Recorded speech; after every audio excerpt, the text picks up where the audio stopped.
Welcome, everybody, to Screen Less, Play More podcast. I'm Cynthia, the founder of ScreenLessPlayMore.com. I am so intrigued to talk to our guest today, Sarah Gallagher Trombley. She is a former Snapchat exec, author, mom, speaker, thought leader. Her mission is to help parents navigate the digital world with and for their kids by providing insight, advice, and practical tips. Her work and messages cover a wide range of digital topics, including digital house rules, parental controls, social media, choosing devices. She has reached thousands of parents through her popular newsletter, which I personally love. It's called Thoughts from a Digital Mom.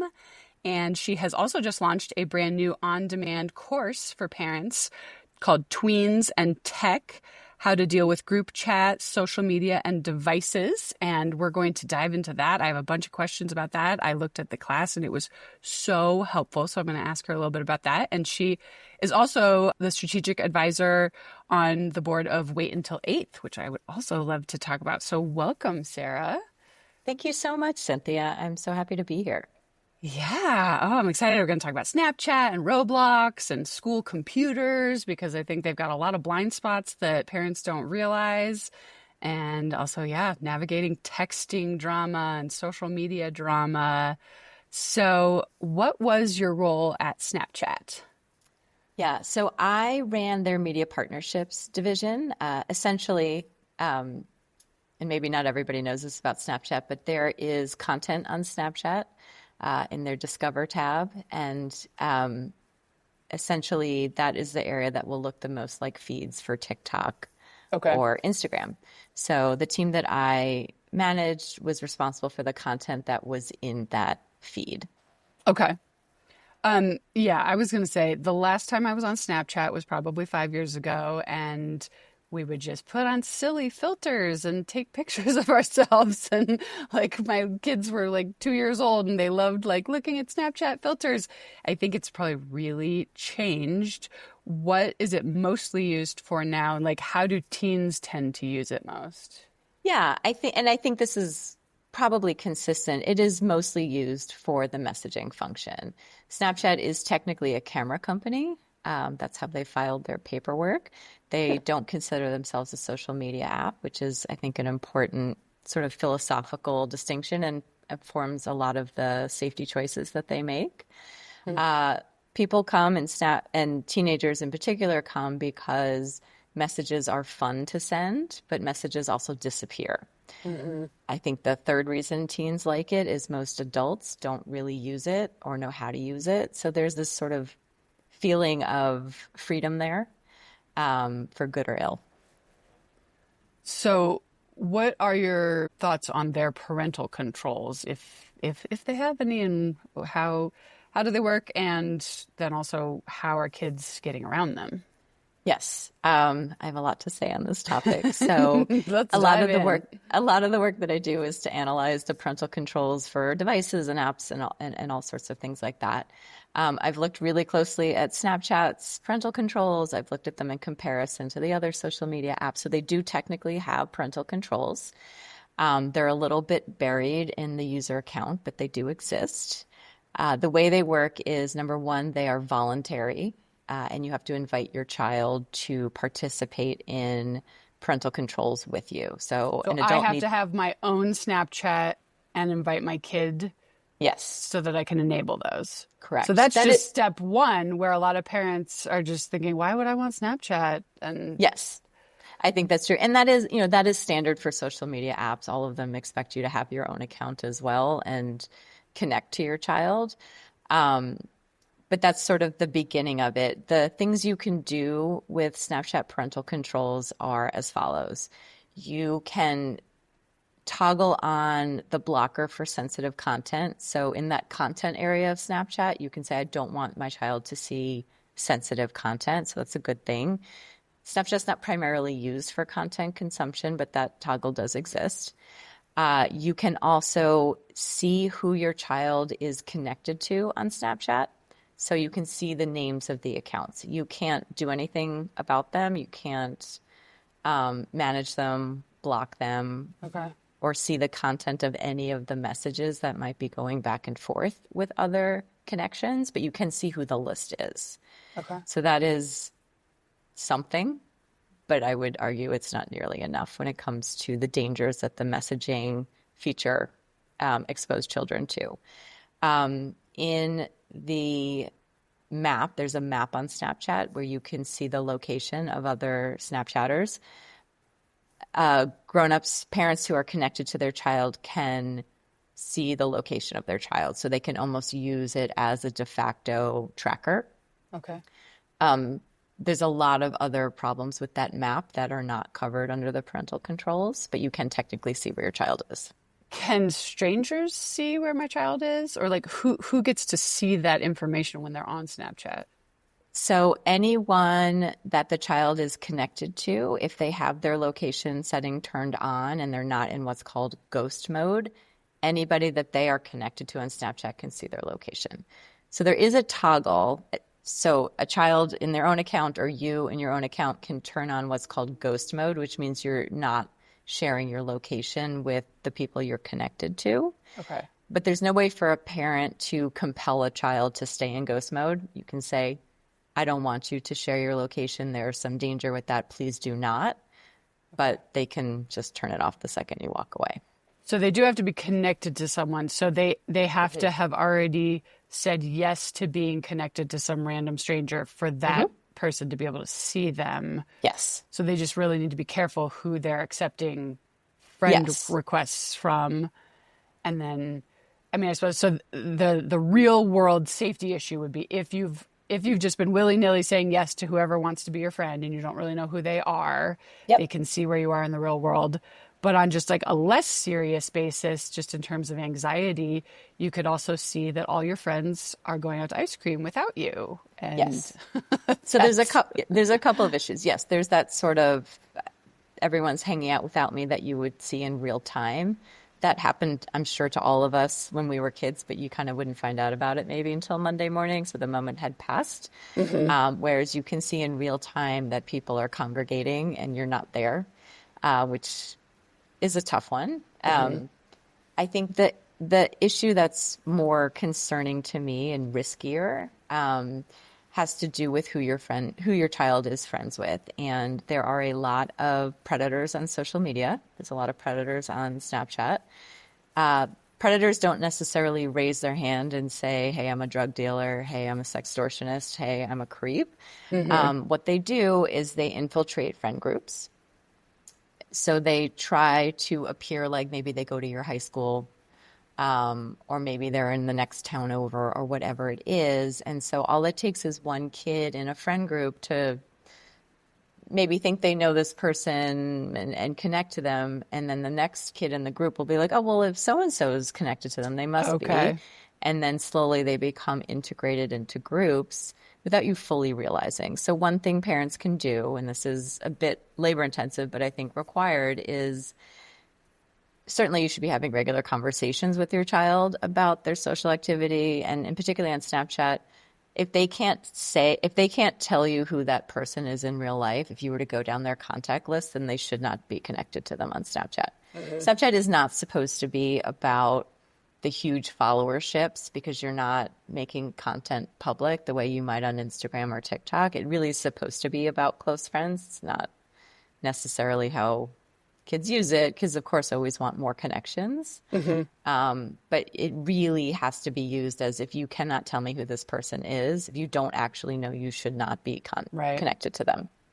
So it's sort of trying to mimic texting, but did people come for the texting because it disappears? 1,000%. 1,000%. It is a sneakier way to do it. There's fun elements to it for sure. The lenses are adorable and whimsical and all of those things. But really, I would say the predators and the teens are most interested in the fact that the messages disappear. And so how does that get into the real problematic areas of disappearing texts and then no trail when a predator is trying to, talk to you? Or, how does that work? And especially with like law enforcement after the fact? Yeah, and I know probably a little less about this technically, but I know there are active lawsuits where, bad outcomes have happened on Snapchat or other social media surfaces. I think law enforcement can try to get those records. I think there is technically a record. And if there's a criminal reason, I think that's investigated. I don't know the technicalities of all of that. So it's not that there's literally no record of it anywhere. It's that, generally speaking, this app is designed with privacy as a principle, and so it's not easily Well, I produced. suppose one of the issues would be if you as a parent are going in and doing periodic checks, you could see if they were having problematic conversations on a text, but you just wouldn't see all the problematic conversations that may or may not have happened on Snapchat, Yes. whether it's Yes, with predators or with friends. absolutely. So given the choice between text messaging and Snapchat, from a parent perspective, from a safety perspective, text messages are much safer. Now, it has its own set of challenges as well, particularly on Apple devices. It's really hard to monitor messages, and kids can delete message threads they don't want you to see. But there is more of a record. Now, how about the snap streaks? What's the word? Yeah. Feature. It like kind of pressures kids to snap every day.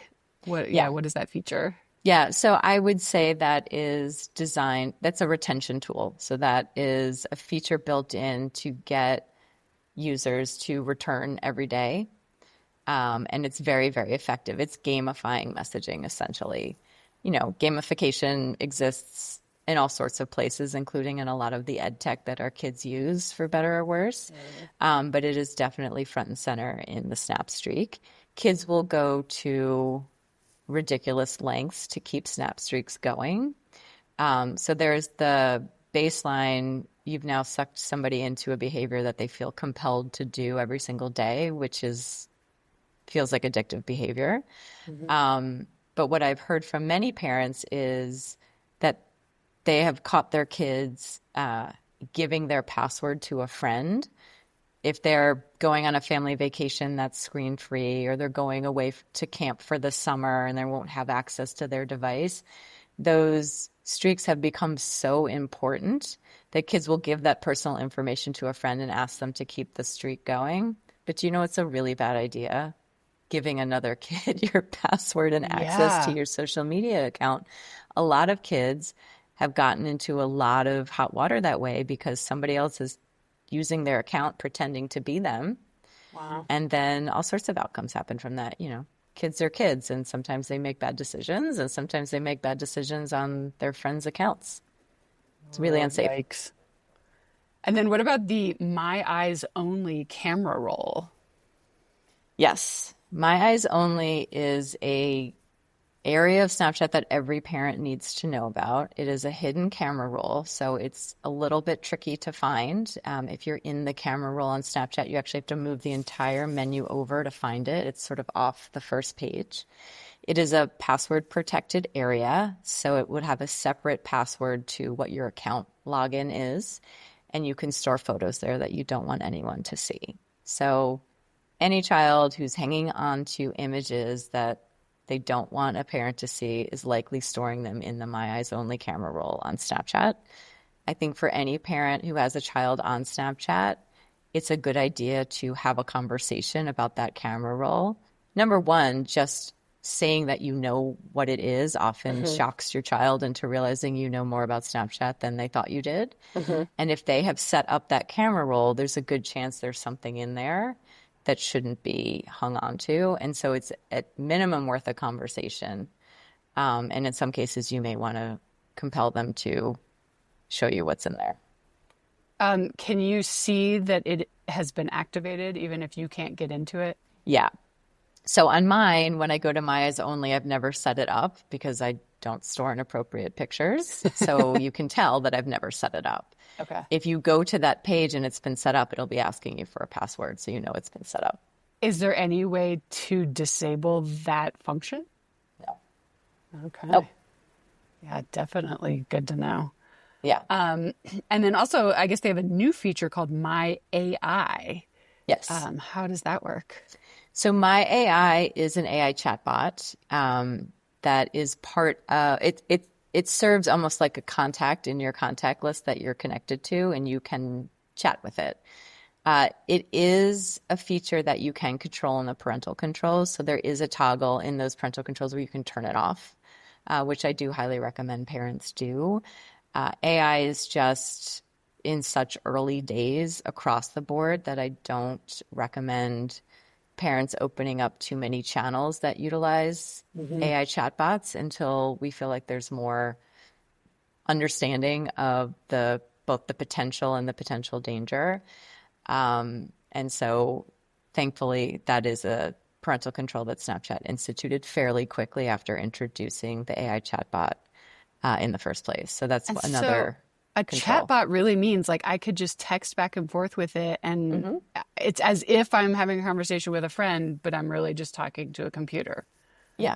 And as with all AI chatbots, the more that you talk to it, the more it learns about you and can anticipate the types of information or questions you're looking for or asking. So it learns on you based on the information that you share with it, which is how they all work. But it's think about it, it's kind of Right. a So if creepy you want to concept. talk a lot about soccer, it just is like the best guy ever that knows all the stats and can have a great conversation. But if you want to talk about self-harm, it can lead you down that road also, right? I mean, it'll just do whatever you tell it to do, It kind could of. potentially. I do believe they have some safeguards in place against concerning conversation threads. I don't know the extent to which, I don't know how they train the models on those sorts of alarming and alerting conversations. Okay. They're certainly aware of them, so I would imagine that they've done some work to protect against it, but I don't know the detail of what. So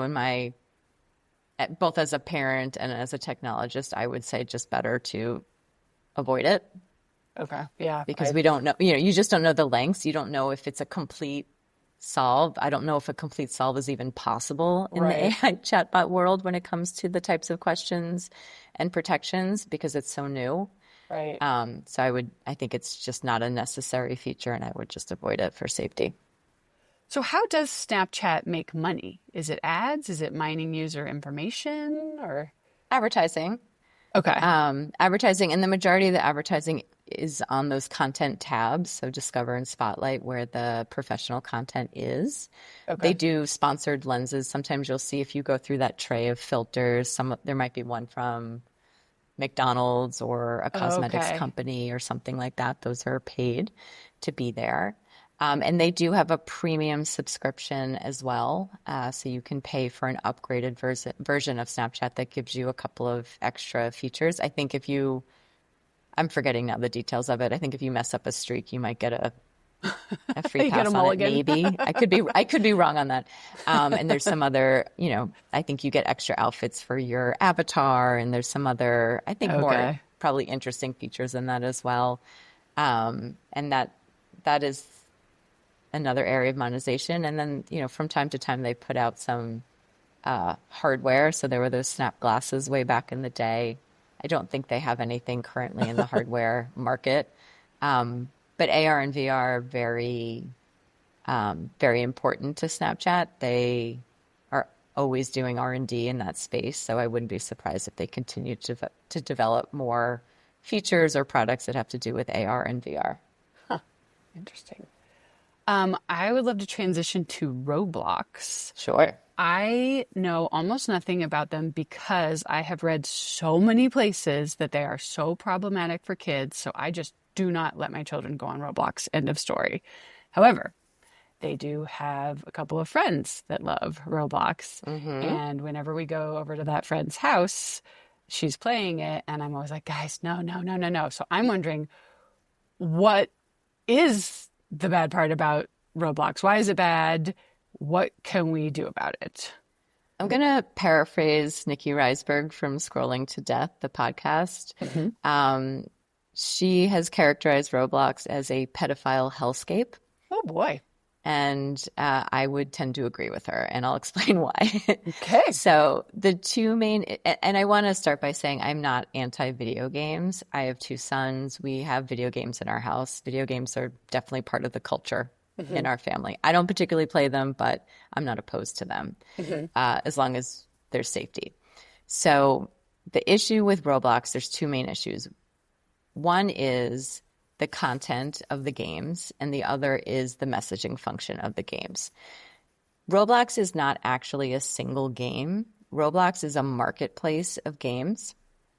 So when you buy Roblox and you have it open, your child can choose from several games, many, many, many games that they And people wish are to play. making their own games, right? Mm-hmm. Okay. And that is part of why it's problematic. So Roblox people employed at Roblox did not design all of these games. Okay. People at Roblox are reviewing the games and deciding whether they make it onto the platform or not, but they did not design them, which means the people that design them don't necessarily have an allegiance to Roblox and don't necessarily have at top of mind the best interest of your child. Video game designers can design a game however they want, and then it's up to Roblox to determine whether it's safe. Some video game designers will include what we call Easter eggs in their games, which are little secret things you might discover about the game that you wouldn't notice at the first pass. And sometimes those Easter eggs are very, very dangerous. There can be a video game that has to do with, running around a school. Mm-hmm. And in one of the classrooms on the blackboard is porn. Oh, boy. Things like that. So at first pass, it's fine, and it's made it past the regulators at Roblox, and it's been designated appropriate for younger ages. But you don't know what's been missed. Wow. So it seems when you're walking past your child and you're like, oh, she's doing a fashion show, the problems are in the tiny details as you get further into the game. Okay. Mm-hmm. Which means even if you review it, you might miss it. And maybe Roblox did too. Oh, wow. So that happens a fair amount. When it's not the actual game developer developing the game, you don't really know every last detail about that game.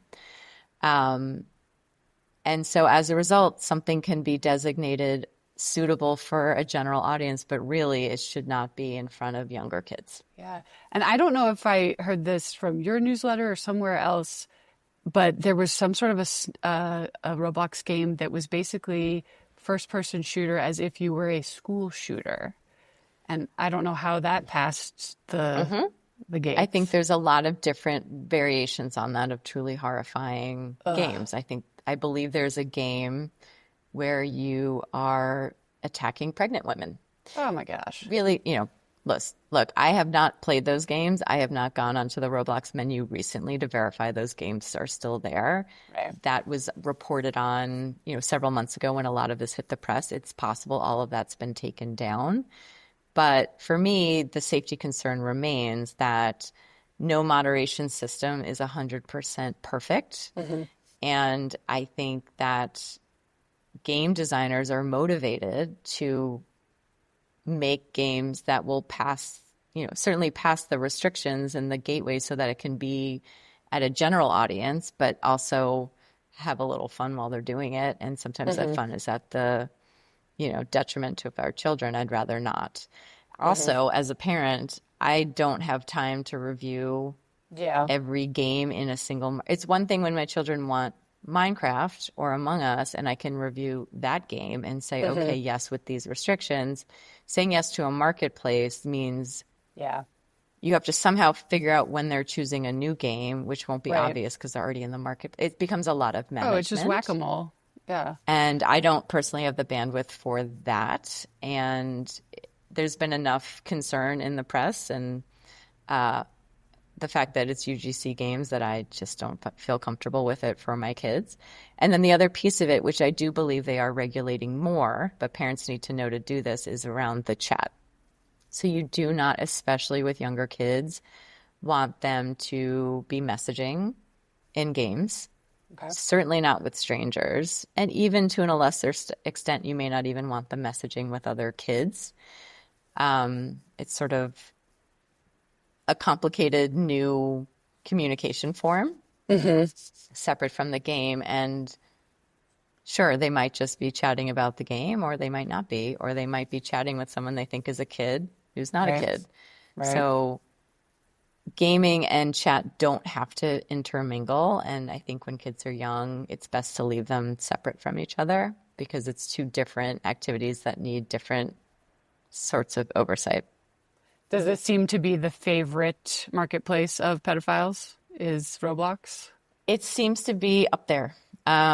We've heard a lot of reports about really poor outcomes and bad things that have happened either starting in Roblox or eventually winding up in Roblox because of the chat feature. So it's up there in terms of one of probably the most dangerous areas for kids. And then can you also send pictures through the chat? I'm not sure. Because that would be very problematic, especially if you're talking to a stranger. Okay. Well, good to know. Yes, I am going to tell my friend that is a no-go. There are other games that will satisfy whatever the type of game is that the child has found on Roblox that they're into. Right. I would just not use that particular fit game. Good to know. So I am very careful with what my kids are watching, what games my kids are playing, and then I send them off to school.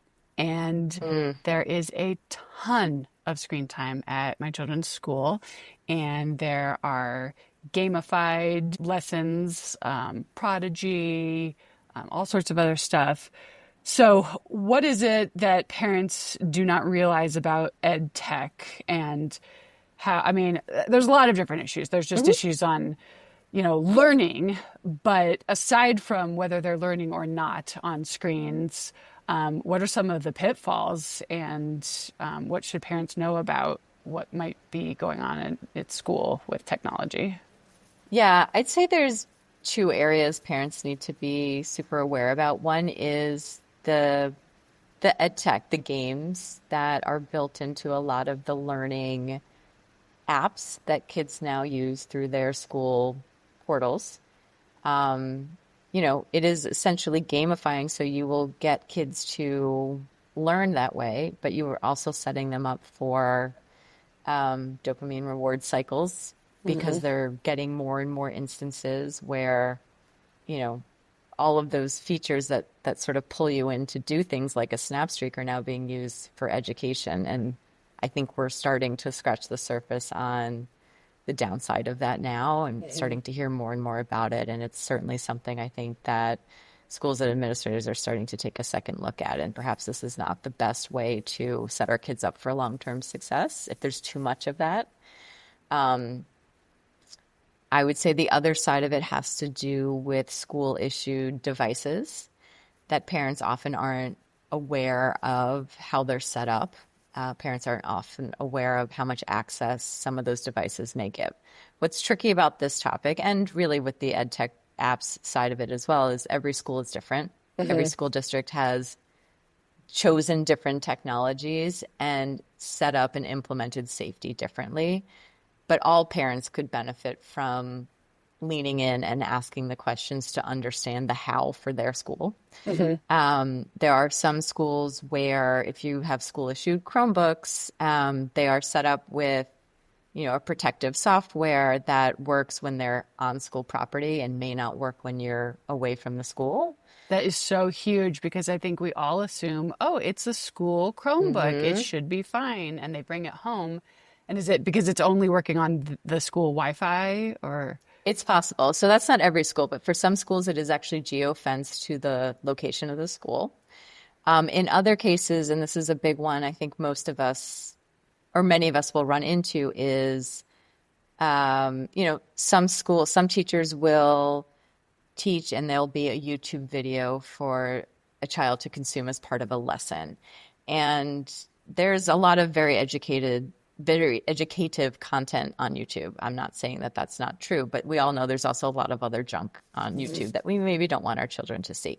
So if you are a parent and you are aware of YouTube and you have set your child up to view YouTube with restrictions. So you've used the Family Link app, you've set up supervised viewing, you've disabled autoplay, you've reduced the age, the content rating so that it's at an appropriate level. You've sort of done all these things at home. None of that applies on your child's Chromebook because they are not logged in the private account that you have set up for them. If you've done those settings at home, they're set up through their school account. And you don't necessarily know what the settings are for the school account, so you would have to ask. And I think it's an important question parents should ask. What exactly does this entail? Because many times parents don't realize they are in a situation where their child can watch the prescribed YouTube channel that the teacher has assigned, and then they can just go off into unregulated YouTube after that. And you think they're sitting there with their Chromebook at home doing their homework, and they're not. Yeah. So, I mean, this really just means we have to have these conversations with our kids because there's absolutely no way to avoid all the pitfalls. Things are changing daily. The restrictions can only filter so much. So I think, the courses that you have are so helpful because it's a place, not only do your courses offer education to parents about how to set up all of these safeguards, but then it's the conversations to have with our kids so that they know why we're doing this, why it's dangerous, what they need to look out for, because we absolutely can't be watching over their shoulder every single second. That would be a full-time job, and it's just crazy making. So the two new courses that you have on your site, one is called Tweens and Tech, and it helps parents who are dealing with texting drama, social media drama, and what device to give to your kid. The other course is how to set up Apple parental controls. The issue of chat drama I thought was so interesting because, again, we think like, oh, they're just talking to their friends, they're just texting. But there's a lot of stuff that we need to talk to our kids about before we even hand them the phone, before we let them even text with their friends. What do you think is one of the biggest problems that would be happening in group chats? Yeah. So group chat, I think for a lot of us is sort of an early step into technology for kids. A lot of times we get asked for access to group chat, even as young as elementary school. What parents don't often realize or think about is that this is actually a very sophisticated mode of communication. Text-based communication is new. There are a lot of social norms to it that you won't know until you start to do it. And what's happening a lot in group chats, frankly, is that parents are saying yes, they want their child to develop friendships and stay connected, but they're not paying attention to what's being said in the messages. And if nobody's watching and it's literally a mob of children on a group chat, things go sideways pretty quickly. And this is not a judgment on the children or on the parents, to be clear. Kids are young, kids are immature, they've never done this before, and you layer on top of that the anonymity of being on a text where you can't see faces, you can't understand tone of voice.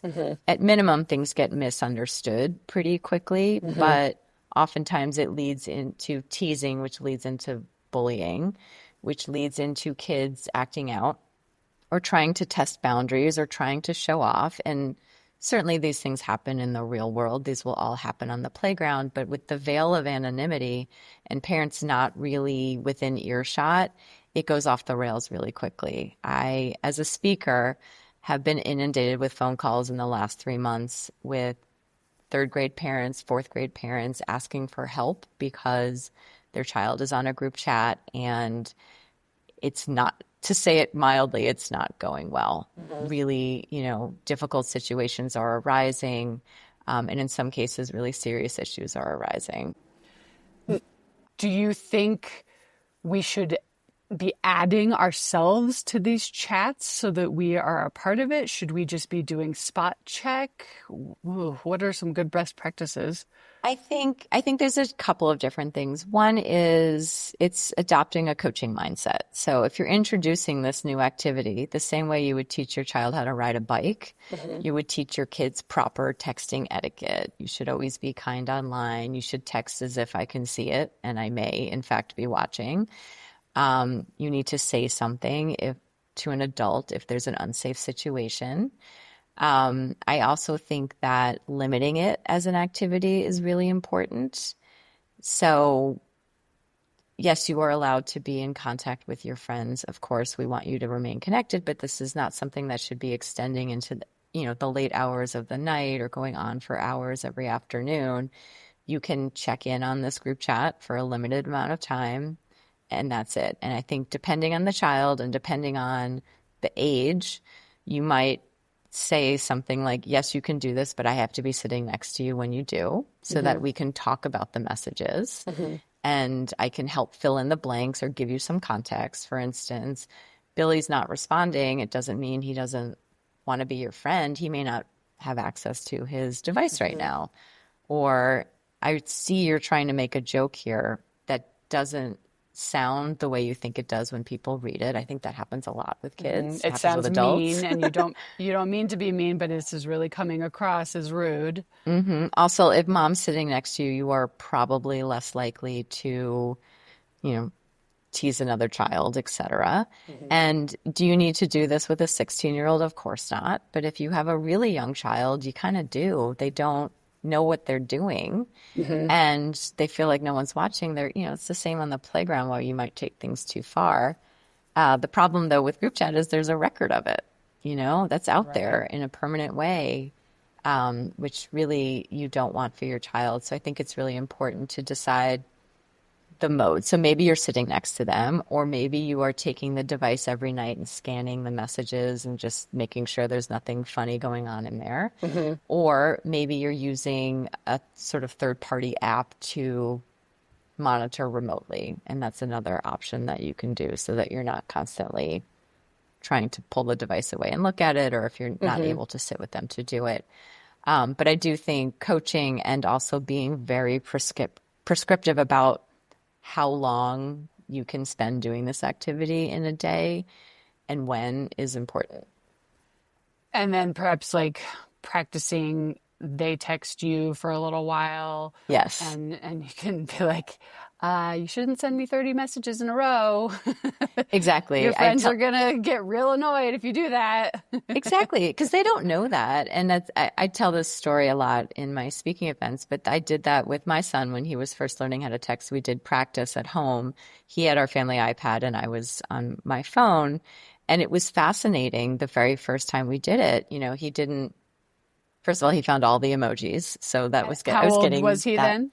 He was probably 9 or 10. Okay. And he was curious about it. And so I was like, all right, well, let's do it together. Let's see what happens. But let's start 1-to-1. Let's just start you texting me and see what comes out. And, I could see him getting upset when I didn't respond at one point. There was definitely a period where I got many messages in a row. So that was a teaching moment. Nobody wants 30 messages in a row. It's just you have to wait. And obviously it doesn't mean I think any differently of you. I'm your mother. I love you no matter what. But I just was busy. And then he would start, at one point it was like the poop emoji for like 4 lines. And I was like, that's also super annoying. So you're literally clogging up somebody's entire screen when you do that. Yeah. And we like tried true some jokes etiquette, just really teaching them like how to be polite so that you don't annoy your friends. Yeah. Aside from being safe, just here's how to not be a jerk. But also, you start with those sorts of basics and then you get into the other conversations. The other thing I've observed with this is I've had conversations with parents who have had issues with the bystander effect. So their child is on a group chat and they're seeing really bad conversations go down and they don't know what to do. They don't want to get anyone in trouble. But they know it's not okay and it doesn't feel good and they get very anxious. Yeah. So that's a whole implication for mental health. And then also just sometimes similar to the story that you told, the child or you will pick up the device and there are 7,000 unread messages. Like nothing's going to make you feel anxious faster than 7,000 messages that you missed. Yeah. So that's not necessarily healthy for our kids either to feel like they're missing out on things. And I don't know that they're really missing out on much. No one's solving climate crisis in the fourth grade group chat. Yeah. Yeah. Well, in your course, you have 12 golden rules. And the one I found most interesting was do not send photos of yourself. Yes. Or also like ask me first, show me what the photo is that you're intending to send. And why is this so important? Yes, and that's actually in my first edition of the texting etiquette rules. I did not have that one. That's come up very recently for a number of reasons. One is you just don't want pictures of young kids out there circulating. Once it's out there, now that picture is on every device that it got sent to. There is a lot that has happened in AI recently, and the ability to alter photography to make it look a certain way. So if somebody has your image, your likeness, they can stick your head on another body. Okay. This is a conversation I found myself having with my kids when there was a Taylor Swift incident on Twitter where someone had put her head on a naked woman's body. There are all sorts of implications for bullying, consent, porn, trafficking, CSAM, all sorts of things that I found myself having age-appropriate conversations with my children about because of that incident. And are my kids on Twitter? No. But do my kids know about Taylor Swift? Yes. So I knew this was going to make its way into the playground in some way, shape, or form. And I wanted them to know about it from me. But the important story there was somebody had her face and they were able to superimpose it on a different body. And that can happen. It's also, although we're talking about younger kids here, important to set that as a norm because as they get into middle school and high school, and no parent wants to hear this, but kids send nudes. Kids send nudes a lot. That has become a very normal social rite of passage, which makes me so uncomfortable, but is happening. And so starting to have those conversations, I don't know that you're necessarily talking about nudes with an 8-year-old, but just as a principle, it's not a good idea to send pictures is important because often what happens with those nudes when they're older is they get into the wrong person's hands. And I have heard many kids who this has happened to and adults say, you know, one of the mistakes I made was I thought if I just show my body and not my face, it's fine. None of it's fine. Like all of it is exposing you. Right. And, you know, again, the nudes conversation is a much more mature conversation, but those are happening earlier than many of us realize. I think it's also, though, I mean, I think we want to have a quick nudes conversation, even if they're 8 years old and they're texting with friends, which personally, I think that's far too early to have a phone and be texting. But if somebody is, you need to say, if you see a picture of a naked body, you need to set down the phone and come and tell me immediately, because perhaps somebody is sending nudes to them, which is very problematic, even if they're not taking pictures. So, I mean, you don't even necessarily have to get into the birds and the bees. It's just, if you see a picture of somebody that's naked, let's talk about it.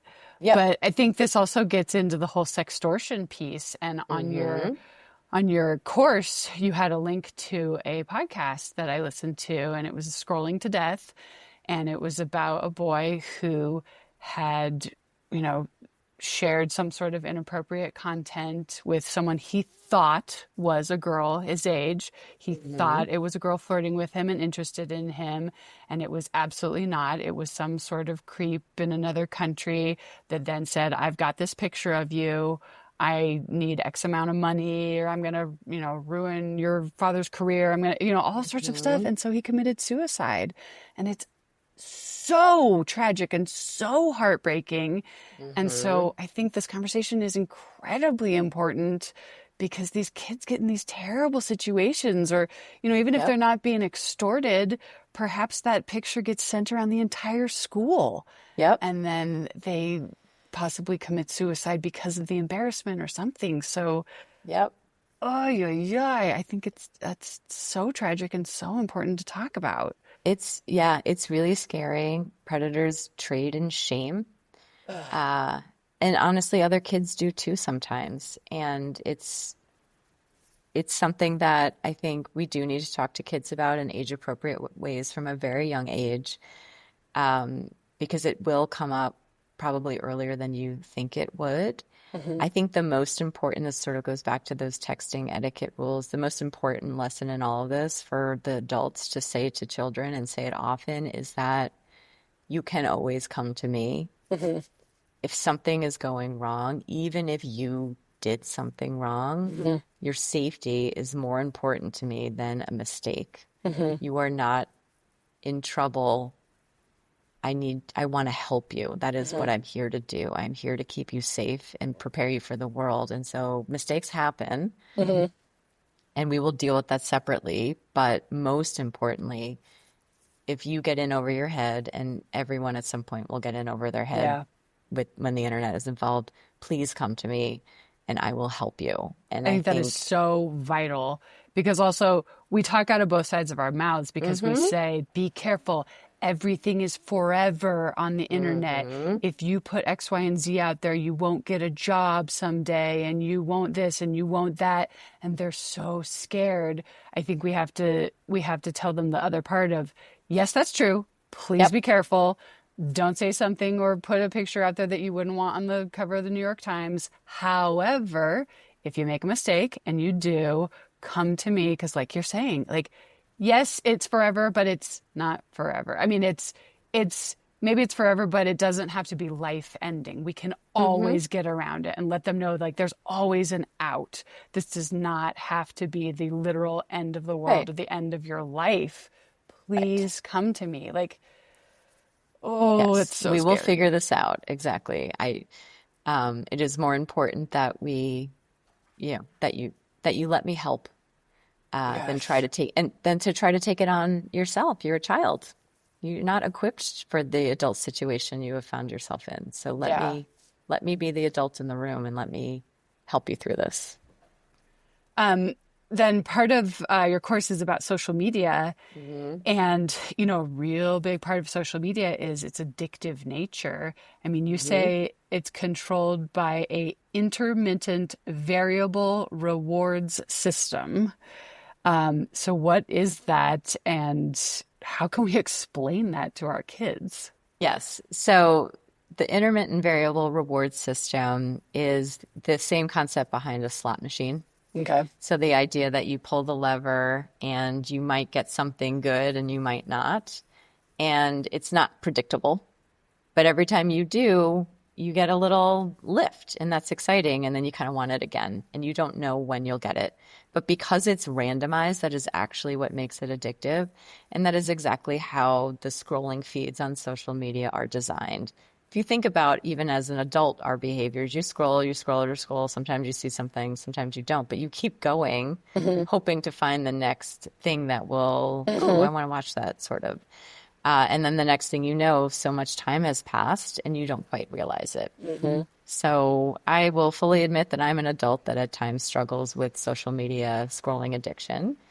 And so I know this to be true of me. I am an adult. I went through puberty and all my developmental years without screens. And this is something, social media isn't even something that was in my life probably until my 30s. You have a prefrontal cortex that is I fully do. developed.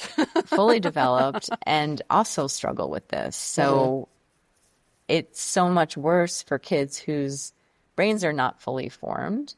And this is happening, this habitual behavior is developing during those formative years. So it's important that we really think about that component of it. It's just super addictive. It was designed to be. All of these companies are businesses. They trade in the business of our attention. The more time you spend there, the more ads they can insert between the content, which is how they make their money. That is just the dynamics of these businesses. So of course they are motivated to keep all of us on there as long as possible. No social media app, no matter how high-minded their philosophies are, their mission statements are, at the end of the day, they're not there to change the world and make it better. They're there to generate enough income to keep being a business at the baseline, and hopefully make a lot of money and make their investors happy. So that is just the reality. These are not nonprofits. Yeah. They're businesses. And just explain to kids, like, the reason you feel like you can't turn it off is because it is designed this way, and it's not your fault, but we need to put some parameters around this. You can't just sit there for 6 hours on a Saturday. Yep. Like this. We need to create the structures and the systems because the apps are not going to do it themselves, at least not the way that we would really need them. I'm not to say that there are not parental controls on these apps. There are, but they tend to be limited. And they don't really, really want you to not be on there. Right. Right. And I think something I've heard you say before is that these were designed for adults initially. Yes. And now kids are on them and it's just different for them, and we have to figure out ways to help them deal with it and cope and learn and strategize, because it really wasn't designed for kids initially. No, they weren't. None of them were. Smartphones either. These are all adult surfaces and technologies that we now consider putting in the hands of children. If you think about it that way, it's like, well, why am I doing that? I don't let my 12-year-old drive the car. Right. Why am I allowing my 12-year-old in this adult space where there's a lot of grown-ups that don't have his best interests in mind? I don't let them into casinos or bars either. Yeah, exactly. But, the way the internet is set up does not make this particularly easy. Age verification is voluntary at this point. You can absolutely just lie about your age to get on an app, and therefore it just becomes very hard for parents to manage it. You are part of the board of Wait Until 8th. Yes. Which I discovered a couple years ago and absolutely love. But I'm realizing the more I talk to people, a lot of parents don't know what it is. Can you tell people about Wait Until 8th? Yeah. Wait Until 8th is a nonprofit based out of Texas, but they are national.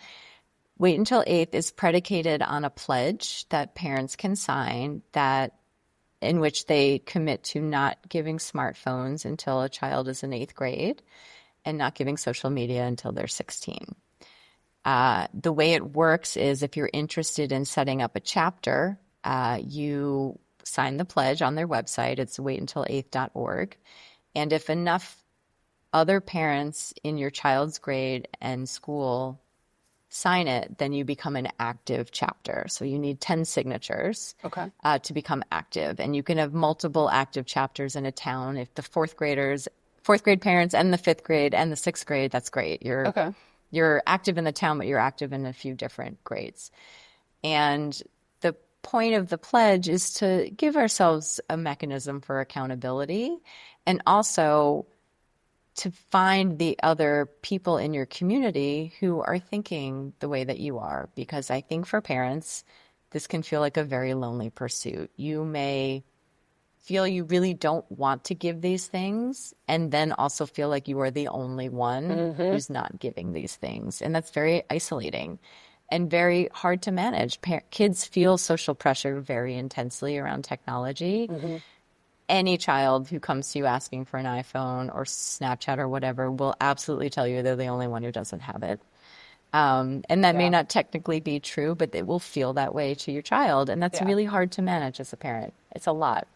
You don't want to set your child up for social failure. Most parents aren't going to feel great about that, but safety is really what hangs in the balance here. So finding other people in your community that you can link arms with, that you can use as a sounding board, and just know that you're not alone is incredibly valuable as you go through this journey. So I can't say enough good things about the work that they do. It's very, very powerful and needed.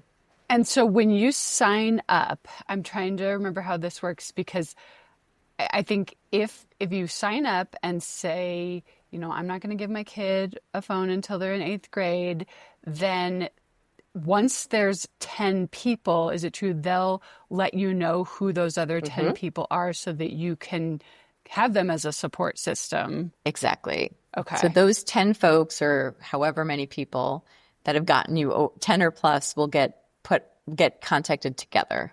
Okay. So you'll be able to see the names or the email addresses of the other folks that have signed the pledge. And then it's up to you as a member of that group of 10 or more to decide what you want to do. So in many communities, they will sort of really start a chapter. Okay. And Wait Until 8th has, resources that you can utilize to help come up with ideas for events or ways to get the word out. But I think once there are 10 feels like critical mass in a community. Once there's 10 families, then other families who might have been on the fence tend to say, oh, okay, all right, well, I wouldn't be the only one. Maybe I'll join too. And it starts to have a cascading effect. Okay, I did this a couple years ago and I've never been contacted, which means that there's not 10 parents in my child's grade that have signed up yet. So That's right. I need to get the word out, hit this hard. Yeah. And I think sometimes it's like you can, go sort of circle back around to parents if it's been a little while. And, Yeah. I think there's so much more scrutiny on this topic. There's been so much more research that's come out. Jonathan Haidt's book, The Anxious Generation, has really raised these issues, I think, in a very helpful way for those of us advocating. So circling back around now with all that's been in the press is helpful. And I think that's a great more idea because parents I think will be ready. absolutely. I think people have become a lot more aware since his book came out. And I think that's a good idea to just recircle back. But so it's waituntil8th.org, correct? Yep. And it has a wonderful blog on it also on the website that has really great information. So that is a fantastic organization.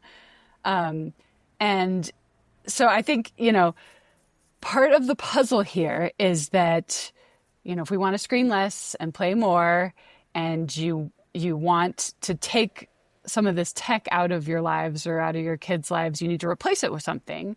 And we need to replace some of these screens with play. And I think we also need to replace these screens with more independence for kids. And that's a lot of what Jonathan Haidt was talking about. So the last question I like to ask people is if you could share a memory of yours, one of your favorite memories of when you were a kid, when you had some independence and you were allowed to do something totally by yourself. Do you remember one of those times, whether it was like a bunch of friends and there were no parents around, or it was just you going out and doing something and feeling like, oh, I'm so grown up? Do you remember one of those stories? I do. So I grew up in a pretty small town. 3 square miles. So sidewalk community, very walkable, very bikeable. We used to walk to school, walk to the elementary school. There's no busing. And I remember being about, I must have been 9 or 10. And I belonged to the swim club in town. So I was on the swim team in the summers, which I took very seriously. I was really into it. I'm the oldest of 4. And when I was 9 or 10, my mom still had really young kids at home. All of us were young, but she had like babies. And that summer she said, okay, if you want to keep doing swim team, you're going to have to find your way there. Okay. So that meant riding my bike across town by myself, crossing a very busy road. And I remember the first time I did it, I was so nervous, but I really liked swim team. So I was like, okay, I can do this. And then I got there and I was like, oh, I can do this. I can totally do this. And I felt so mature. I felt so in control. I felt like, oh, okay, the summer is now wide open because now I can go to the swimming club on my own. I love that. I think back, right, because there was no way to get in touch with my parents if something went wrong along the way. I would have had to figure it out. And I could have called them from the destination when I got there. But, that was just the different mentality that we grew up with in the 80s.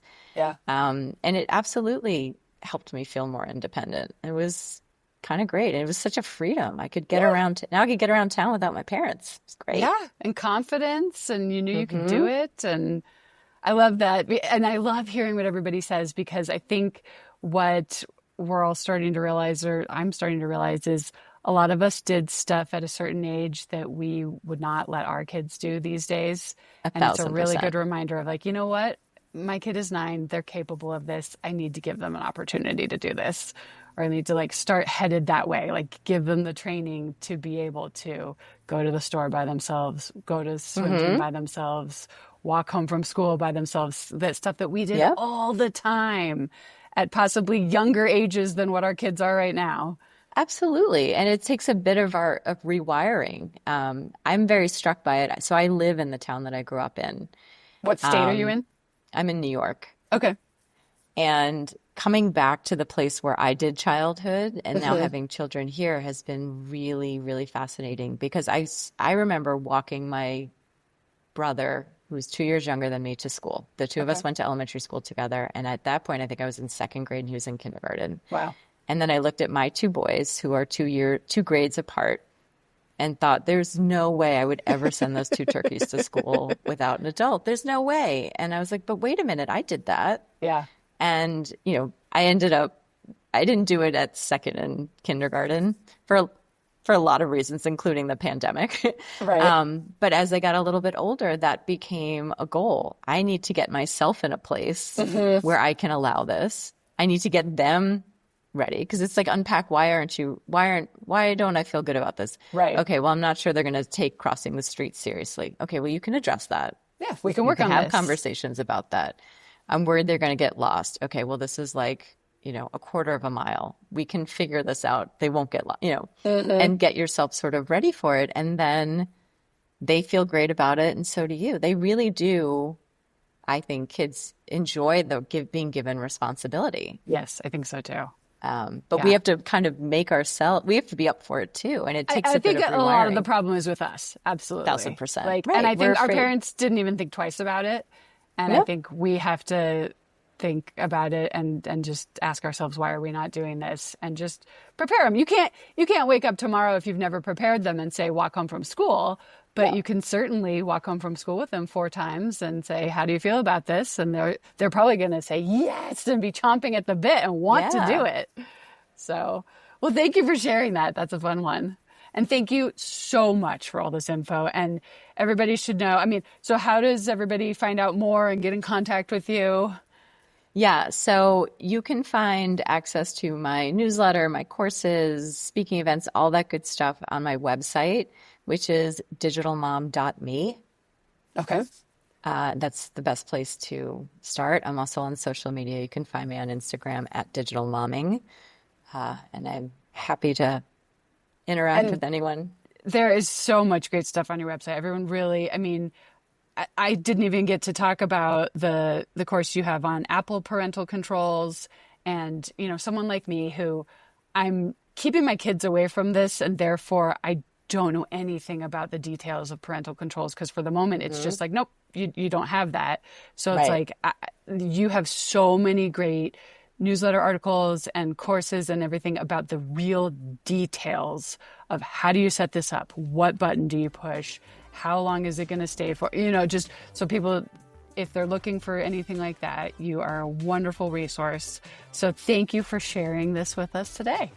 Thank you so much. And for your kind words. I so appreciate it. I absolutely love being on this podcast. I love the work that you're doing in this space. It's just been really wonderful getting to know you. Thank you so much, Sarah.